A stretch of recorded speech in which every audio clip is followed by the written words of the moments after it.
नमस्ते. मी doctor आनंद दादासाहेब गुसावी. मी पनवेल महानगरपालिकेचा मुख्य आरोग्य अधिकारी, मुख्य वैद्यकीय आरोग्य अधिकारी. अ, माननीय अ, देशाचे माननीय पंतप्रधान महोदयांनी आणि 8 मार्च रोजी पूर्ण देशभर एच-पी-व्ही व्हॅक्सिनेशनची ही ड्राईव्ह चालू केलेली आहे. आपल्या महाराष्ट्रात एच-पी-व्ही व्हॅक्सिनेशनची ड्राईव्ह आपण 8 मार्चपासून चालू केली. आरोग्य विभागाच्या जे सूचना होत्या, आरोग्य मंत्रालयाच्या ज्या सूचना होत्या त्याप्रमाणे गार्डासिल 4 नावाची क्वाड्रिव्हॅलंट लस आहे. ही अतिशय प्रभावी लस आहे, जी की आपल्या मुलींना गर्भाशयाच्या मुखाच्या कॅन्सरपासून वाचवणार आहे. ही जी लस आहे ही अगदी मान्यताप्राप्त लस आहे. या लशीचा वापर यापूर्वी म्हणजे ही लस शासनामार्फत मोफत दिली जाते आता, पण यापूर्वी देखील ही लस आपले लहान मुलांचे बालरोग तज्ञ वापरत होते.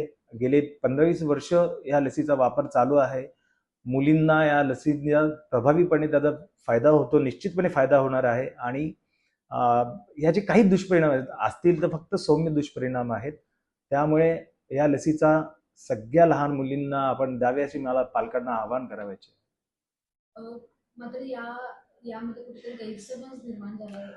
हो, म्हणजे ह्या लसीबाबत थोडेफार गैरसमज समाजामध्ये होत आहेत, की याच्यामुळे वंध्यत्व होतंय आणि या बऱ्याचशा म्हणजे मेजर साइड इफेक्ट असं मला तर वाटत नाही असं कुठे डॉक्युमेंटेड आहे. आणि आपल्याला शासनाने जी लस उपलब्ध करून दिली ते ऑब्व्हियसली ती सेफच आहे आणि त्याचे ट्रायल झालेलेच असतात.